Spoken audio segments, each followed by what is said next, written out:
Welcome to a new sleep dive. This time, we're diving deep into Bob Woodward's War. Ooh, war! Great choice. It's going to be a wild ride, but we're going to try something different this time. Different how? We're going to attempt to make this book's insights stick with you.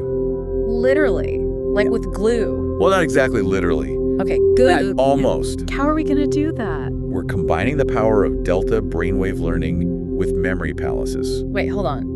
Delta brainwave learning. You know, when we're in deep sleep, our brains are busy filing away memories. Oh, yeah, right. Moving them from short-term storage to long-term storage. Like tiny little librarians in our heads. Exactly. And those delta brainwaves, those are like the brain's filing clerks working their magic while we rest. Okay, I'm following. And that's where the memory palaces come in. Okay, so what's a memory palace? Well, this technique is also known as the method of loci. Catchy. It helps us leverage our brain's natural spatial memory to store information. So it's easy to retrieve later.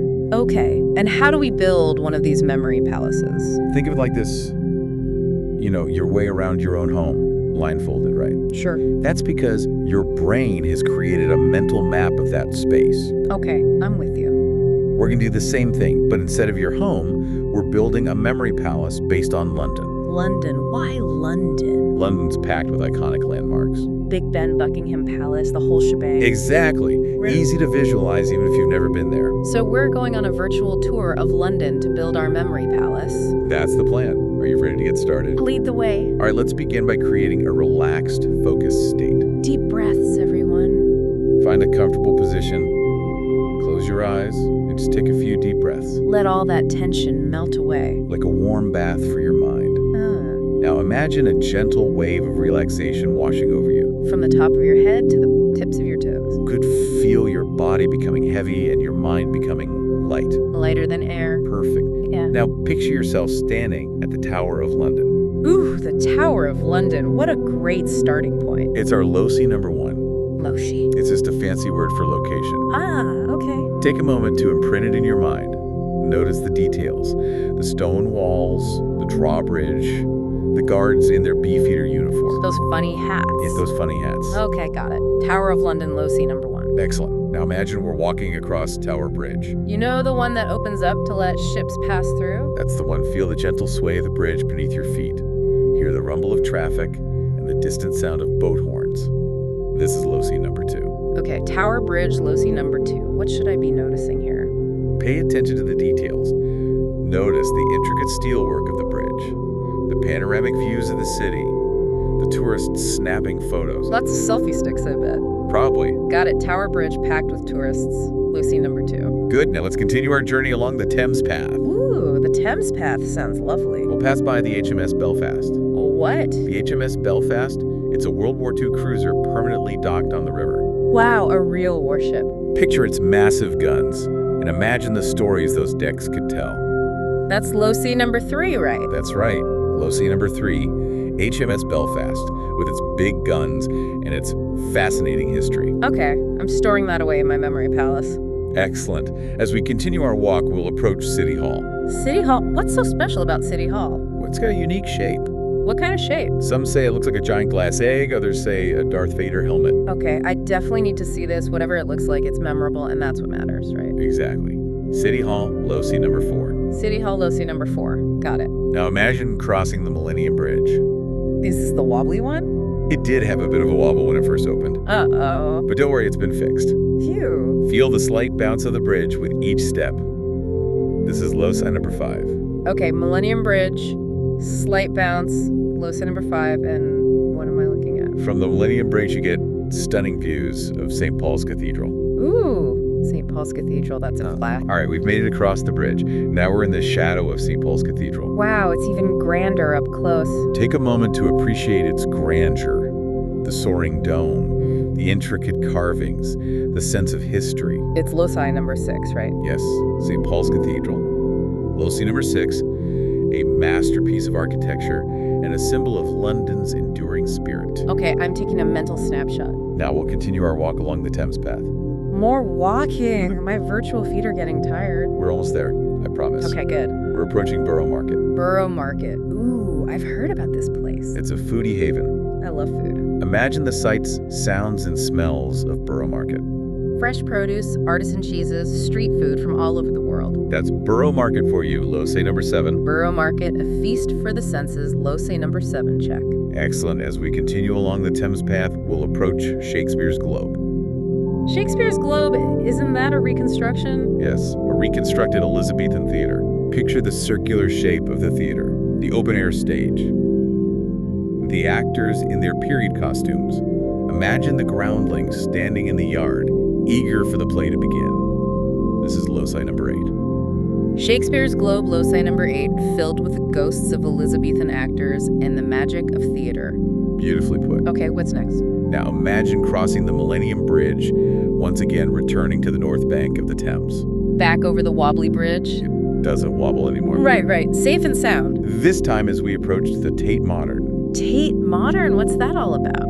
It's a former power station turned art gallery. They turned a power station into an art gallery? Yep, pretty cool, huh? That is cool. The Tate Modern is Losay number 9. Picture its massive brick facade, the iconic chimney stack, the crowds gathering outside for a glimpse of contemporary art. Okay, Tate Modern, Losay number 9, from industrial powerhouse to artistic haven. Now imagine walking along the South Bank, passing by street performers, food stalls, and souvenir shops. Sounds lively. The vibrant energy of this area is palpable. I bet. We'll stop at the London Eye, that giant Ferris wheel. Ooh, the London Eye. I've always wanted to ride that. Imagine yourself stepping into one of the capsules, slowly ascending above the cityscape. The feeling of anticipation is building. This is Losay number 10. London Eye anticipation builds, Losay number 10, check. As you rise higher, you'll have a bird's eye view of London's iconic landmarks. Big Ben, the Houses of Parliament, Buckingham Palace, all laid out before you like a giant map. Wow, what a view. Take a moment to appreciate the vastness and beauty of the city. Okay, I'm soaking it all in. Good. Now imagine we're stepping off the London Eye and finding ourselves in Jubilee Gardens. Jubilee Gardens, is that near the London Eye? It's right across the street. Handy. Picture the colorful flower beds, the fountains, the families picnicking on the grass. This tranquil spot is Losay number 11. Jubilee Gardens tranquility amidst the hustle and bustle. Losay number 11, got it. Excellent. Now let's cross the street and head towards the London Aquarium. The London Aquarium. I'm not sure I'm ready to go underwater just yet. Don't worry, it's all behind glass. Okay, that's better. Imagine the cool, dimly lit interior of the aquarium. The tanks filled with colorful fish sharks and other marine life. Ooh, sharks. It's like stepping into another world. This underwater adventure is Losay number 12, right? That's right. London Aquarium, Losay number 12. London Aquarium, Losay number 12, stored away safely in my mind palace. Good. Now let's continue our journey towards Big Ben and the Houses of Parliament. Ah, Big Ben, can't miss that one. As we approach this iconic landmark, imagine the sound of Big Ben's chimes echoing through the air. Feel the weight of history as you stand in Parliament Square, surrounded by statues of political giants. This is Losay number 13. Big Ben history chimes, Losay number 13, check. Now imagine crossing the street and entering Westminster Abbey. Westminster Abbey, wow, another iconic landmark. Step inside and feel the hush that falls over you as you admire the soaring arches, the stained glass windows, the intricate carvings. The weight of history is palpable in this sacred space. This is Losay number 14. Westminster Abbey, a hush falls, Losay number 14. Got it. Good. Now imagine we're stepping back outside and heading towards St. James's Park. St. James Park, another park. London is full of beautiful parks. Lucky Londoners. Picture yourself strolling through the park surrounded by lush greenery, colorful flowers, and the sounds of birdsong. It's a peaceful escape from the bustling city. This tranquil retreat is Losay number 15. St. James's Park, a peaceful escape. Losay number 15, check. Excellent. Now imagine we're walking towards Buckingham Palace. Buckingham Palace, the Queen's residence. The one and only. As you approach the palace gates, imagine the crowds of tourists gathered outside, hoping to catch a glimpse of the Queen or a member of the royal family. I'd be one of those tourists. I bet picture the iconic facade of the palace. The red uniformed guards standing at attention, the Union Jack flying proudly overhead. This symbol of British royalty is Losay number 16. Buckingham Palace, royalty, and tourists. Losay number 16. Got it. Good. Now imagine strolling through Green Park, another royal park. Another one? Yes. Another one. Picture the vast expanse of green lawns, the ancient trees, the colorful flower beds. It's a perfect place for a leisurely stroll. This verdant oasis is Losay number 17. Green Park, Verdant Oasis, Low-C number 17, check. Excellent. As we continue our walk, we'll approach Hyde Park Corner. Hyde Park Corner, is that in Hyde Park? That's right on the edge of Hyde Park. Okay. Imagine the constant flow of traffic, the buses and taxis whizzing by the pedestrians navigating the crosswalks. It's a quintessential London scene. Hyde Park Corner is Low-C number 18. Hyde Park Corner, quintessential London, Low-C number 18, got it. Now imagine stepping into Hyde Park. Hyde Park, finally. One of London's largest royal parks, known for its serpentine Lake Speaker's Corner and Kensington Gardens. Lots to see in Hyde Park. Picture the vast expanse of green space, the trees rustling in the breeze, the joggers and cyclists enjoying the fresh air. This urban oasis is Low-C number 19. Hyde Park Urban Oasis, Low-C number 19, check. Good. Now let's focus on a specific spot within Hyde Park, the Serpentine Lido. A Lido, what's a Lido? It's an outdoor swimming pool. Ah, okay. Imagine the cool, refreshing water of the Serpentine. The swimmers enjoying a dip, the sunbathers lounging on the grassy banks. It's a perfect place to cool off on a hot summer day. The Serpentine Lido is Low-C number 20. The Serpentine Lido, a refreshing dip, Low-C number 20, check. Excellent. As we continue our stroll through Hyde Park, we'll approach Kensington Palace. Kensington Palace, home of the royals. It's the official residence of the Duke and Duchess of Cambridge. Will and Kate. That's right. Picture the elegant facade of the palace, the meticulously manicured gardens, the crowds of well-wishers hoping to catch a glimpse of royalty. This regal residence is Low-C number 21. Kensington Palace, regal residence, Low-C number 21, check. Good. Now imagine walking through Kensington Gardens, a beautiful section of Hyde Park. More gardens. Picture the colorful flower beds, the intricate fountains, the families feeding the ducks and swans. It's a charming and idyllic spot. Kensington Gardens is Low-C number 22. Kensington Gardens, charming and idyllic, Low-C number 22, check. Excellent. Now let's continue our walk towards the Royal Albert Hall. The Royal Albert Hall, another grand building. It's known for its iconic circular shape and its impressive dome. Okay, I'm picturing it. Imagine the grandeur of the hall. The plush red seats, the stage set for a world-class performance. Hear the faint sound of an orchestra tuning up. This is Low-C number 23. Royal Albert Hall grandeur and music, Low-C number 23, check. Good. Now imagine walking past the imposing Victorian structure of the Natural History Museum. Ooh, dinosaurs. Picture the crowds of school children, eager to explore the exhibits, the scientists conducting research behind the scenes, the sense of wonder and discovery that permeates this iconic museum. The Natural History Museum is Low-C number 24. Natural History Museum, dinosaurs, and wonder, Low-C number 24, check. Excellent. Now let's cross the street and enter the Victoria and Albert Museum, or V&A as it's affectionately known. The V&A, I've heard of that one. Imagine yourself wandering through the galleries, surrounded by a dazzling array of art and design from around the world, from ancient sculptures to contemporary fashion. There's something to captivate every interest. The V&A is Low-C number 25. The V&A Art and Design for Everyone, Low-C number 25. Got it. Good. Now, imagine stepping back outside and finding ourselves in the heart of Knightsbridge. Knightsbridge, isn't that where all the fancy shops are? Picture the elegant storefronts, the shoppers browsing designer goods, the chic cafes and restaurants. This is Low-C number 26. Knightsbridge luxury and chic, Low-C number 26, check. Excellent. Now let's imagine stepping inside Harrods. Harrods, the ultimate department store. Picture the grand Egyptian escalator, the food halls overflowing with gourmet delights, the shoppers laden with bags full of designer purchases. Harrods is Low-C number 27. Harrods, opulence and indulgence, Low-C number 27, check. Good. Now let's imagine stepping back outside and finding ourselves in the heart of Belgravia. Belgravia, another posh neighborhood. Picture the well-heeled residents strolling through the streets, the children playing in the private gardens, the atmosphere of wealth and privilege. This is Low-C number 28. Belgravia, wealth and privilege, Low-C number 28. Got it. Excellent. Now let's imagine taking a taxi across town to the trendy neighborhood of Shoreditch. Shoreditch, that's where the hipsters hang out, right? Picture the colorful murals adorning the buildings, the vintage clothing stores, the creative energy that permeates the air. This is Low-C number 29. Shoreditch, hipster haven, Low-C number 29, check. Good. Now let's imagine walking down Brick Lane. Brick Lane, famous for its curry houses, right? In its vintage shops and its vibrant street art, picture the aromas of spices filling the air, the crowds browsing the market, stalls the multicultural vibe that makes Brick Lane so unique. This is Low-C number 30. Brick Lane, a multicultural feast. Low-C number 30, got it. Excellent. As we continue our exploration of London, let's imagine taking the tube to Camden Town. Camden Town, home of punk rock and alternative fashion. Picture the crowds of tourists and locals alike. The punk rock shops, the tattoo parlors, the aroma of street food filling the air.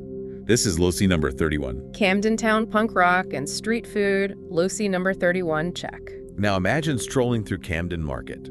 Camden Market, it's a maze of stalls, right? Feel the energy of the crowd, hear the music blaring from the pubs, and take in the sights and smells of this unique and vibrant marketplace.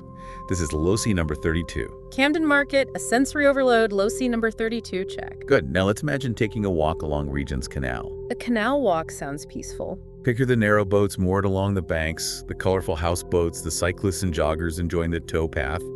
It's a peaceful escape from the hustle and bustle of the city. Regent's Canal is low-C number 33. Regent's Canal, a peaceful escape, low-C number 33. Got it. Excellent. As we continue our walk along the canal, we'll approach Regent's Park. Regent's Park, another royal park. Picture the vast expanse of green space, the colorful flower beds, the families enjoying a picnic on the grass. This is low-C number 34. Regent's Park picnics and greenery, low-C number 34, check. Now imagine stepping inside London Zoo. London Zoo, I love zoos. Picture the gorillas swinging through their enclosure, the penguins waddling on the rocks, the tigers prowling through the undergrowth. This is low-C number 35. London Zoo animals galore, low-C number 35, check. Good. Now let's imagine taking a walk through Primrose Hill. Primrose Hill, what's special about Primrose Hill? It's a hilltop park that offers stunning panoramic views of London. Ooh, sounds like a great spot for a photo. Picture the vast expanse of green space, the colorful kite flyers, the families enjoying the playground. The views of the cityscape are breathtaking. This is low-C number 36. Primrose Hill, breathtaking views, low-C number 36, got it. Excellent. Now let's imagine taking a taxi across town to the historic neighborhood of Greenwich. Greenwich, home of the Prime Meridian. Picture the cobblestone streets, the historic buildings, the nautical atmosphere. This is low-C number 37. Greenwich, historic and nautical, low-C number 37, check. Now imagine standing on the Prime Meridian line at the Royal Observatory, the point where east meets west. Standing in two hemispheres at once. Feel the weight of history as you straddle the line that divides the globe. This is low-C number 38. Prime Meridian line, a global crossroads, low-C number 38, check. Good. Now let's imagine stepping aboard the Cutty Sark. The Cutty Sark, isn't that a famous ship? It's a beautifully preserved 19th century tea clipper that once sailed the world's oceans. Wow, a real piece of history. Picture the intricate rigging, the polished wooden decks, the tales of adventure and maritime history. This is low-C number 39. Cutty Sark, Tales of Adventure, low-C number 39, check. Excellent. Now let's imagine entering the National Maritime Museum. Another museum. It's a treasure trove of artifacts and exhibits that tell the story of Britain's relationship with the sea. Okay, I'm intrigued. Picture the model ships, the nautical instruments, the paintings of famous sea battles. This is low-C number 40. National Maritime Museum, Maritime History, low-C number 40, check. Good. Now let's imagine taking a walk through Greenwich Park. Greenwich Park, yet another park. Picture the ancient trees, the deer grazing peacefully, the Royal Naval College in the distance. This low-C number 41. Greenwich Park, peaceful and historic, low-C number 41, got it. Excellent. As we continue our exploration of London, let's imagine taking the DLR to Canary Wharf. The DLR? What's that? It's the Docklands Light Railway. Oh, okay. It's a modern financial district dominated by towering skyscrapers. Picture the sleek glass and steel buildings, the bustling crowds of business people, the atmosphere of commerce and ambition. This is low-C number 42. Canary Wharf, commerce and ambition, low-C number 42, check. Now imagine ascending to the top of One Canada Square, the tallest building in Canary Wharf. For panoramic views of the city, feel the elevator whisking you upwards, the cityscape spreading out below as you reach the summit. This is low-C number 43. One Canada Square, panoramic views, low-C number 43, got it. Good. Now let's imagine taking a boat trip along the Thames. Back on the water. Feel the gentle rocking of the boat, the cool breeze on your face, the sights and sounds of the city unfolding around you.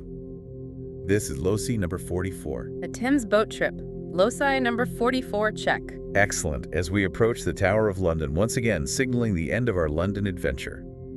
Let's take a moment to appreciate the diversity and richness of this incredible city. It's been quite a tour. From ancient history to modern innovation, from royal palaces to bustling markets, London has something to offer everyone. I'm exhausted, but in a good way. But before we dive into the fascinating details of Bob Woodward's war, let's take a few moments to solidify these first 44 loci in our memory palaces. Okay, good idea. Close your eyes once again and mentally retrace our steps, starting at the Tower of London. Visualize each location, recall the details, and imprint these memory pegs firmly in your mind. Like hammering those memories in. Take your time, there's no rush. Okay, I'm retracing my steps. We'll be back in the next part of this sleep dive to populate our London mind palaces with the key insights and juicy anecdotes from war. I can't wait to start decorating my mind palace. Until then, keep those mental images vivid and sleep well. Sweet dreams, everyone. Welcome back to our sleep dive exploration of war. Our London mind palaces are ready for some serious decorating. My mental map of London is feeling pretty solid. I'm ready to start hanging some memories on those landmarks, so where do we start? Let's pick up where we left off. We've reached loci number 45. Okay, loci 45. And for this one, let's head to the bustling energy of Piccadilly Circus. Piccadilly Circus, with its dazzling lights and giant video screens. That's a sensory overload. I can easily picture what insights from war should we store there. This is a great spot to delve into Woodward's account of Trump's communication style. His love of Twitter. Exactly. His use of Twitter. Imagine those massive screens flashing with Trump's tweets.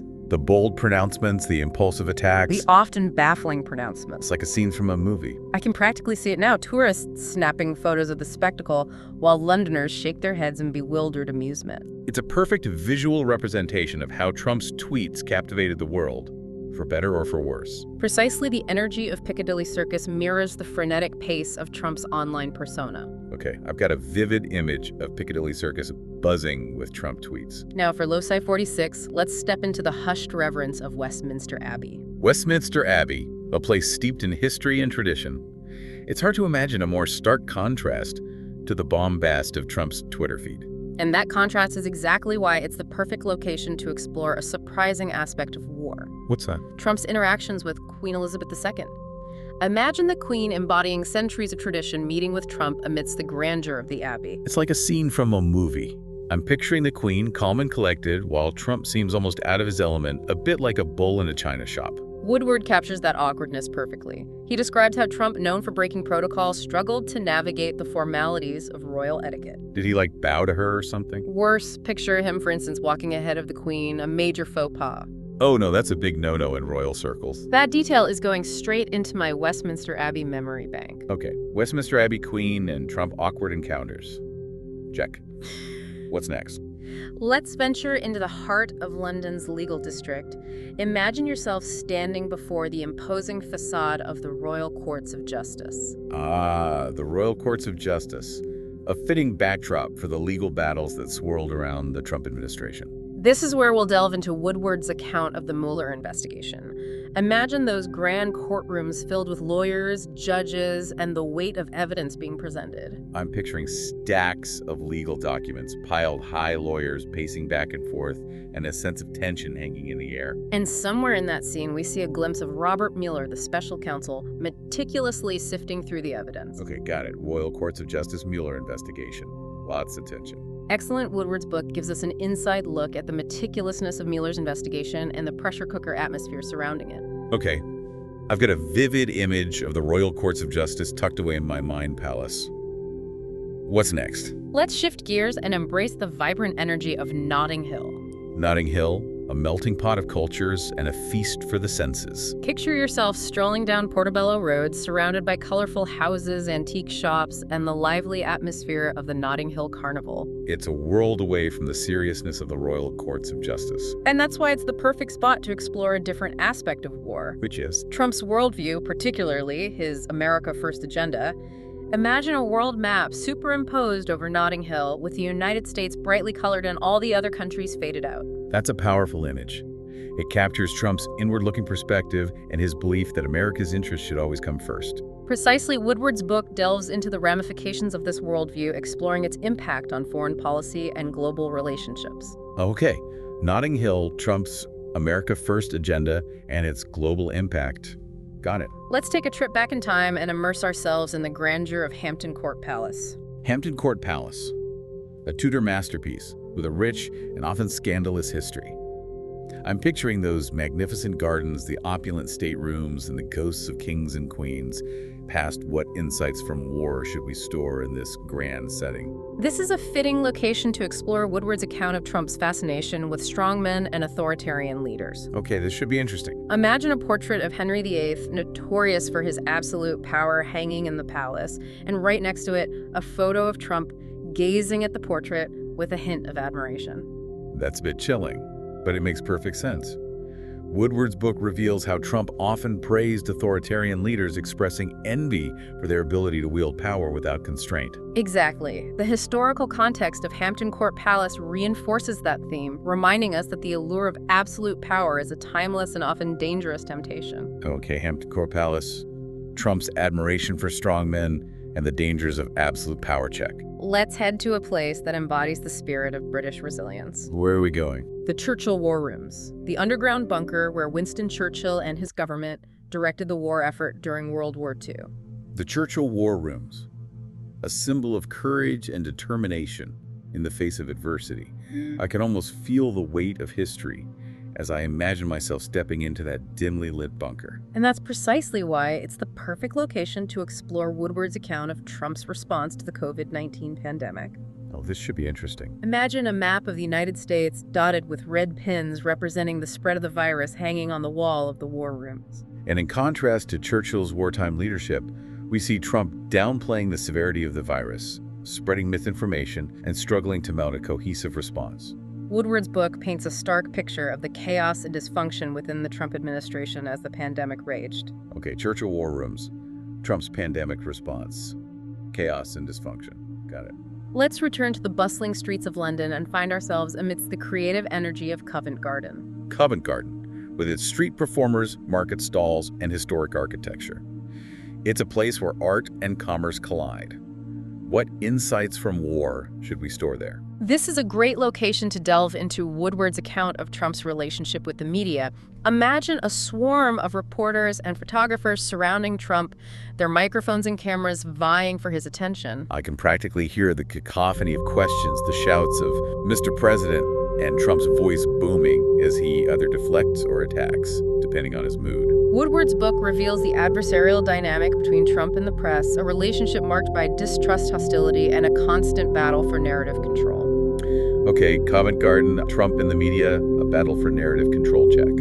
What's next? Let's take a step back in time and immerse ourselves in the world of Shakespeare at the Globe Theatre. The Globe Theatre, a reconstruction of the Elizabethan playhouse where Shakespeare's works first came to life. It's a place where imagination runs wild and stories transport us to other worlds. And that's why it's the perfect spot to explore a particularly dramatic episode in War, Trump's firing of FBI Director James Comey. Ooh, that was a big one. Imagine a play unfolding on the Globe stage with actors portraying Trump and Comey, their words echoing the real-life drama of that fateful event.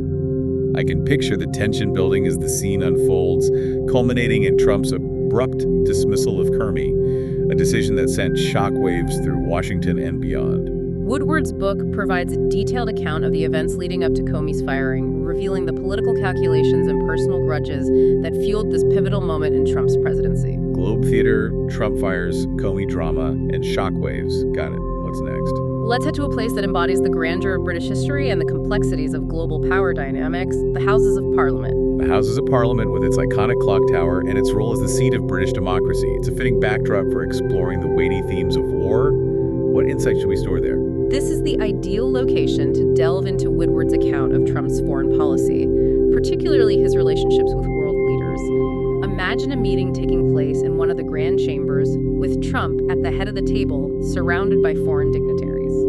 I'm picturing a mix of tense negotiations, awkward handshakes, and perhaps a few moments of unexpected camaraderie, all captured in Woodward's fly-on-the-wall style. Exactly. War provides a glimpse into the often unpredictable world of international diplomacy, revealing the personalities, the power plays, and the high stakes involved. Houses of Parliament, Trump's foreign policy. A mix of tension and camaraderie. Got it. What's next? Let's embrace the peace and tranquility of Kensington Gardens, a green oasis within Hyde Park.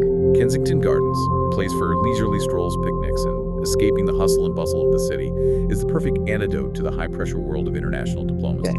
And that contrast is precisely why it's the ideal location to explore a more personal aspect of war. Trump's relationship with his wife Melania.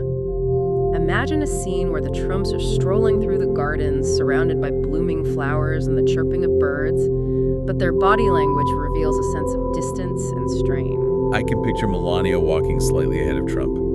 Her expression stoic, while he seems preoccupied, perhaps scrolling through his phone or muttering to himself. It's a subtle but powerful image of a marriage under immense pressure. Woodward's book provides glimpses into the complexities of their relationship, hinting at both affection and frustration, loyalty and resentment. Okay, Kensington Gardens, the Trumps, a marriage under pressure. Got it. Let's head to a place that embodies the pursuit of knowledge and the power of ideas, the British Library. The British Library, with its vast collection of books, manuscripts, and historical documents, it's a haven for bookworms and testament to the enduring power of the written word. And that's why it's the perfect location to explore a key theme in war: the struggle for truth and the dangers of misinformation. Imagine a stack of books, each representing a different source of information, piled high on a table in the library's reading room. Amidst those books, we see a magnifying glass symbolizing the need for careful scrutiny and critical thinking in an era of fake news and alternative facts. Woodward's book serves as a reminder that truth is often elusive, especially in the realm of politics, and that we must be vigilant in our pursuit of accurate and reliable information. British Library, Truth, Misinformation, and the Need for Critical Thinking. Got it. Let's step into the colorful chaos of Camden Market, a labyrinth of stalls selling everything from vintage clothing to punk rock memorabilia to exotic street food.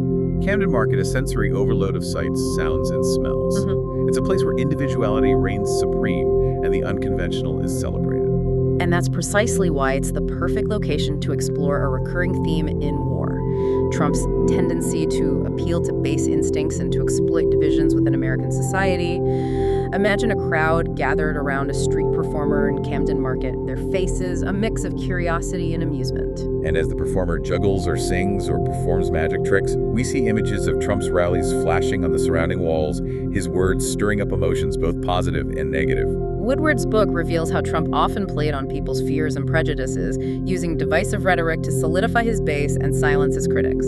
Camden Market, Trump's divisive rhetoric and appeals to base instincts. Got it. Let's seek out a place of quiet contemplation amidst the urban sprawl, Regent's Park, a green oasis with formal gardens, a boating lake, and an open-air theater. Regent's Park, a perfect spot for a leisurely stroll, a picnic, lunch, or a moment of reflection. It's a world away from the cacophony of a Trump rally. And that's why it's the ideal location to explore a more introspective theme in war: Trump's own anxieties and insecurities. Imagine Trump sitting alone on a park bench in Regent's Park, his gaze fixed on the ground, his brow furrowed in thought. I can picture him scrolling through his phone, perhaps reading news articles or tweets that fuel his sense of paranoia and self-doubt. Woodward's book provides glimpses into Trump's inner world, revealing a man haunted by self-doubt, obsessed with his public image, and constantly seeking validation. Regent's Park, Trump's anxieties and insecurities check. Let's head to a place that embodies both British tradition and global ambition: the Tower of London, a historic fortress that has served as a royal palace, a prison, and a symbol of power for centuries. The Tower of London, a place steeped in history and intrigue. I'm picturing those imposing stone walls, the ravens circling overhead, and the beefeaters in their traditional uniforms. And that's precisely why it's the perfect location to explore a key theme in war: the fragility of power and the unpredictable nature of global events. Imagine a scene where Trump is visiting the Tower of London, surrounded by security detail, his gaze sweeping over the ancient walls as if he were sizing up his own fortress. As he stands there, we see images of global crises flashing before his eyes. The Syrian civil war, the rise of China, the threat of nuclear proliferation. It's a reminder that even the most powerful leaders are often at the mercy of events beyond their control. Woodward's book captures the sense of uncertainty and volatility that marked Trump's presidency at a time when the world seemed to be spinning on its axis and the old rules no longer applied. Tower of London. The fragility of power and the unpredictable nature of global events. Check. Let's head to a place that celebrates artistic expression and the power of storytelling: the National Theatre, a modern complex on the south bank of the Thames known for its diverse program of plays, musicals, and other performances. The National Theatre, a hub for creativity and imagination, it's the perfect place to explore a theme that runs throughout war: the theatrical nature of Trump's personality and his mastery of the art of the spectacle. Imagine a spotlight shining on the National Theater stage, and in that spotlight, we see Trump larger than life delivering one of his signature rallies. The crowd roars with applause, their cheers echoing through the theater. I can picture the energy, the showmanship, the carefully crafted image that Trump projected to the world. Woodward's book reveals how Trump used rallies, tweets, and media appearances to create a constant sense of drama and excitement, keeping himself at the center of attention and shaping the narrative to his advantage. National Theatre, Trump's showmanship and mastery of the spectacle check. Let's venture into the bustling heart of London's financial district, Canary Wharf, a modern cityscape dominated by gleaming skyscrapers and a symbol of global commerce. Canary Wharf, a testament to ambition, innovation, and the relentless pursuit of wealth.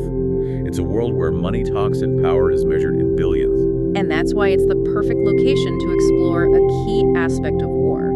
Trump's business dealings and the ethical questions surrounding his financial empire. Imagine a montage of images flashing on the giant screens that adorn Canary Wharf's buildings, Trump Tower golf courses, casinos, and headlines about his business practices. It's a visual representation of Trump's vast wealth, his entrepreneurial drive, and the controversies that have dogged his career for decades. Woodward's book delves into the complexities of Trump's business dealings, raising questions about conflicts of interest, tax avoidance, and potential ties to foreign entities. Canary Wharf, Trump's business dealings, wealth, and controversy check. Let's head to a place that embodies British history and tradition, but with a modern twist. The Shard, a towering skyscraper that pierces the London skyline, offering panoramic views of the city. The Shard, a symbol of modern ambition and a testament to architectural ingenuity. It's a place where history and progress converge. And that's why it's the perfect location to explore a key theme in war, Trump's legacy, and the lasting impact of his presidency on America and the world. Imagine yourself standing at the top of the Shard, gazing out at the vast cityscape below, and in that sprawling panorama, you see glimpses of the key events of Trump's presidency. I can picture the inauguration, the rallies, the protests, the tweets, the scandals all swirling together in a kaleidoscope of images that capture the tumultuous nature of his time in office. Woodward's book serves as a historical record of a presidency unlike any other, leaving us to grapple with the implications of Trump's actions and the enduring consequences of his time in power. The Shard, Trump's legacy, and the lasting impact of his presidency check. We've successfully populated our London mind palaces with 56 vivid memory pegs, each one infused with insights from Bob Woodward's war. We've explored the key players, the pivotal moments, and the enduring themes of this remarkable book. My mental map of London is bursting with presidential anecdotes and political intrigue. Now, what about those of us who might be new to this whole mind palace technique? Any tips for making these memories stick? Repetition is key. Take some time to revisit each low-sider, visualize the scenes we've created, and rehearse the connections between the locations and the information. The more you engage with these memories, the stronger they will become. So it's like giving our brains a workout, but instead of lifting weights, we're flexing our memory muscle. Exactly. And the beauty of this technique is that you can continue to add to your mind palace over time, layering new information onto existing locations, or expanding your mental map to include new destinations. That's brilliant. So it's not just about memorizing war, it's about developing a lifelong skill for absorbing and retaining information. Precisely. And who knows, maybe one day you'll be constructing your own mind palaces based on your favorite books, historical events, or even your own life experiences. But for now, let those London memories simmer. We'll be back in part 3 to delve even deeper into the world of Bob Woodward's war. I'm already looking forward to the next leg of our London adventure. Until then, sleep well and keep those mind palaces active. Welcome back to Sleep Dive. We're in the final stretch of our war deep dive, and my London mind palace is jam-packed. Ready to add those finishing touches. Let's do it. Where are we headed next? The British Museum, Low-C, number 57. Surrounded by artifacts from all over the world. Perfect spot to explore a theme that runs deep in war, the clash between Trump's impulsive nature and those around him trying to keep things on track. I can just imagine Trump amidst the Egyptian mummies firing off pronouncements. While his advisors scramble to make sense of it all. Remember that anecdote about Trump wanting to fire missiles into Mexico? Right, yeah, classic Trump. Picture it, a frustrated Trump gesturing wildly at a map of North America while his advisors try to talk him down, all within the grand setting of the British Museum. Absurdity and high-stakes tension all rolled into one. Okay, British Museum, Trump's impulsiveness versus his advisors check. What's next? Let's shift gears to a place of pure elegance. The Ritz Hotel, Low-C, number 58. The Ritz afternoon tea, sparkling chandeliers. A world away from the Oval Office? Exactly. And that's why it's the perfect setting to explore Trump's relationship with the wealthy and powerful. Imagine Trump hosting a lavish dinner at the Ritz, surrounded by CEOs, celebrities, political donors. Clinking champagne glasses, hushed conversations about money and influence. Woodward's book really sheds light on the transactional nature of Trump's world. Relationships built on favors and loyalty that shifts with the wind. Onward to loci number 59. Where to? The heart of British democracy, the Houses of Parliament, specifically the House of Commons. The green benches, the impassioned speeches, a far cry from the Ritz. But the perfect spot to explore Woodward's account of the impeachment inquiry against Trump. Imagine a heated debate unfolding, MPs arguing for and against Trump's removal from office. The tension, the weight of history. Okay, Houses of Parliament, impeachment inquiry, high drama check. What's next? Let's escape the drama and find some peace at Kew Gardens, loci number 60. Kew Gardens, lush greenery, exotic blooms. The perfect setting to contemplate the impact of Trump's presidency on America's global standing. Picture a world map laid out on the perfectly manicured lawn. And as you walk across it, you see different countries reacting to Trump's policies. Some drawing closer, others drifting away. The ripple effects of America First on full display. Kew Gardens, global impact of Trump's presidency check.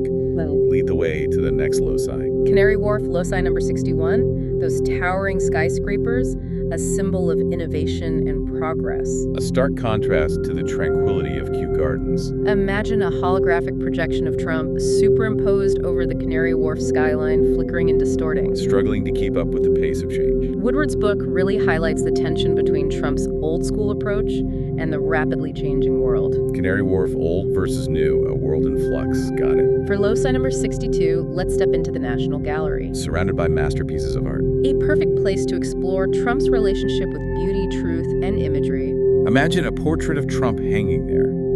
But instead of a traditional painting, it's a constantly shifting collage. Magazine covers, tweets, news footage, snippets of speeches. A fragmented portrait capturing the contradictions of his persona. Woodward's book dives into Trump's fascination with image and his mastery of media manipulation. Okay, National Gallery, Trump, and the power of imagery check. Where are we off to next? Let's head to Camden Town loci number 63, punk rock, aesthetic, vibrant street art. A world where the status quo is constantly challenged. The perfect setting to explore the resistance to Trump's presidency.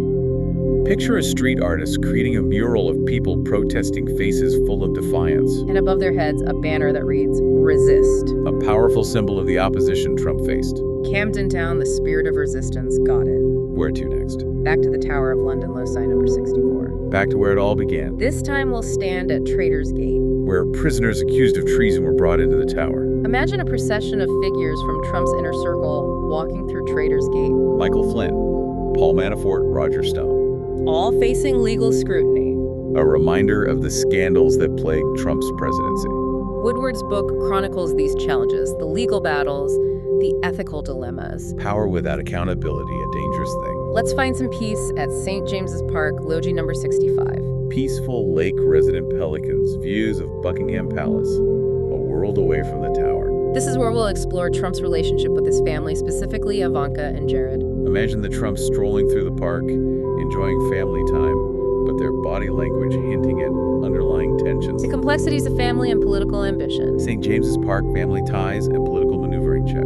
For loci number 66, let's go out with a bang at the Royal Albert Hall. A grand finale. Imagine a symphony of voices and images capturing the key themes of war. The rise of Trump, the chaos, the challenges, the global impact, and those lingering questions about his legacy. Woodward's book reminds us that the story isn't over. Its impact continues to shape American politics. A sense of history in the making for my Royal Albert Hall memory. And for our final stop, loci number 67, Westminster Bridge, overlooking the Houses of Parliament. The Thames flowing beneath us, symbolizing the passage of time. Imagine a single question mark hovering above the Houses of Parliament. What will be the lasting impact of Trump's presidency? How will the world order be reshaped? It's not just a historical account. It's an invitation to think about the future. We've journeyed through war, constructing vivid memories along the way. Now we carry those insights with us. My London Mind Palace is complete, and I feel like I could write a book on Trump myself. And remember, you can always expand your Mind Palace to explore new topics. It's the beauty of it. Thanks for guiding us on this sleep dive adventure. Sleep well, and may your dreams be filled with history and the possibilities of the future.